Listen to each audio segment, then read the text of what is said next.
Viewers welcome back to Rita education job news channel. আজকে একটি কেন্দ্রীয় সরকারের তরফ থেকে পুলিশ ডিপার্টমেন্টে স্টাফ নার্স নিয়োগের নতুন বিজ্ঞপ্তি নিয়ে আলোচনা করব। এখানে আপনারা পশ্চিমবঙ্গ তথা ভারতবর্ষের সমস্ত পুরুষ এবং মহিলা উভয় প্রার্থীরাই আবেদন করতে পারবেন। এর জন্য আপনাদের কী কী ক্রাইটেরিয়া ম্যাচ করতে হবে, কত টাকা স্যালারি পাবেন, কীভাবে আবেদন করবেন, সমস্ত ডিটেলস জানতে হলে অবশ্যই ভিডিওটিকে একদম শেষ পর্যন্ত দেখতে হবে। তার পাশাপাশি চ্যানেলে নতুন দর্শক হয়ে থাকলে এখনই চ্যানেলটিকে সাবস্ক্রাইব করে পাশের বেল আইকনটিকে অন করে রাখতে হবে এই ধরনের নিত্য নতুন আপডেট পাওয়ার জন্য। চলুন অফিসিয়াল বিজ্ঞপ্তি থেকে সম্পূর্ণ ডিটেলসগুলি জেনে নেওয়া যাক। অনস্ক্রিন আপনারা সেই অফিসিয়াল বিজ্ঞপ্তিটি দেখতে পাচ্ছেন। বিজ্ঞপ্তিটি প্রকাশিত হয়েছে 28শে জানুয়ারি 2025 সালে এবং নোটিফিকেশন নম্বরটাও আপনারা বাদিকে দেখতে পাচ্ছেন। তো প্রথমেই বলে রাখি, এখানে কিন্তু জেনারেল প্রিজন গোয়ার তরফ থেকে বিজ্ঞপ্তিটি প্রকাশিত হয়েছে। সম্পূর্ণ কন্ট্রাকচুয়াল বেসিসে আপনাদের নিয়োগ করা হবে এখানে 1 বছরের জন্য, এবং এখানে আপনাদের কী কী পোস্টের জন্য নিয়োগ করা হবে তার ডিটেলস নিচে উল্লেখ করে দিয়েছে। তো আপনি প্রথমেই দেখতে পাচ্ছেন মেল অ্যান্ড ফিমেল নার্সের জন্য ভ্যাকেন্সি বেরিয়ে এসেছে। এসেন্সিয়াল কোয়ালিফিকেশন অর্থাৎ কারা কারা এখানে আবেদন করতে পারছেন তার ডিটেলস বলে দিয়েছে। Certificate in nursing from recognise institution, অর্থাৎ আপনাদের প্রথমেই এখানে যে রেজিস্ট্রেশন বা সার্টিফিকেট সেটার কথা বলা হয়েছে।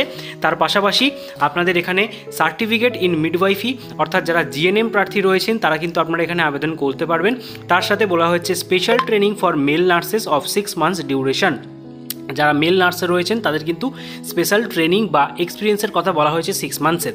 এটা একটা ক্যাটাগরি। এছাড়া আপনারা কারা কারা আবেদন করতে পারছেন, যারা bachelors of science in nursing অর্থাৎ বিএসসি নার্সিংয়ের ক্যান্ডিডেট রয়েছেন তারা কিন্তু আবেদন করতে পারবেন। অবশ্যই রেজিস্ট্রেশন সার্টিফিকেট থাকতে হবে as a registered nurse or registered midwifery state council, অর্থাৎ যে কোনো স্টেট কাউন্সিলের আপনাদের যদি এখানে রেজিস্ট্রেশন থাকে বিএসসি নার্সিং জিএনএম সমস্ত প্রার্থীরাই আপনারা এখানে আবেদন করতে পারবেন। তার সাথে ডিজায়ারেবল বলে দিয়েছে নলেজ অফ মারাঠি যদি থেকে থাকে তাহলে কিন্তু আপনারা এখানে অগ্রাধিকার পাবেন, না থাকলেও আপনারা এখানে আবেদন করতে পারছেন। বয়স সীমা কি বলা হয়েছে, 45 বছরের ঊর্ধ্বসীমা এখানে উল্লেখ করে দিয়েছে। রিল্যাক্সেবল ফর গভর্নমেন্ট সার্ভেন্ট যারা রয়েছেন, যারা কোথাও কাজ করেন তারা কিন্তু এখানে একটা বয়সের রিল্যাক্সেশন পাচ্ছেন। ডেট অফ ইন্টারভিউ রয়েছে, অর্থাৎ এখানে আপনাদের সিলেকশন প্রসিডিওরটা সম্পূর্ণ যে ওয়াক ইন ইন্টারভিউ তার মাধ্যমে হবে, কোনো রকম লিখিত পরীক্ষা নেই। তো ডেট অফ ইন্টারভিউটা আপনাদের এখানে বলে দিয়েছে 17/2/2025 তারিখ সকাল 10টা থেকে নেওয়া হবে। তার ভেন্যুটাও এখানে উল্লেখ করে দিয়েছে। ঠিক আছে, এই ভেন্যুতে আপনাদের কিন্তু পৌঁছে যেতে হচ্ছে 17/2/2025 তারিখে। তো এই হচ্ছে আজকের সম্পূর্ণ আপডেট। এখানে যারা যারা আবেদন করতে চাইছেন সম্পূর্ণ আপডেটেড সিভি বানিয়ে এবং সম্পূর্ণ অরিজিনাল ডকুমেন্ট এবং সেলফ অ্যাটেস্টেড কপি সহ আপনারা কিন্তু এই ভেন্যুতে পৌঁছে যাবেন। এই রিলেটেড যদি কোনো রকম তথ্য জানার থাকে অবশ্যই গোয়া প্রিজন্সের যে অফিসিয়াল ওয়েবসাইট সেখানে আপনাদের ভিজিট করতে হবে। অফিসিয়াল ওয়েবসাইটটা আপনারা দেখতে পাচ্ছেন। এছাড়া এখানে কন্ট্যাক্ট নম্বর সহ সম্পূর্ণ যে অ্যাড্রেস সেটাও দেওয়া রয়েছে।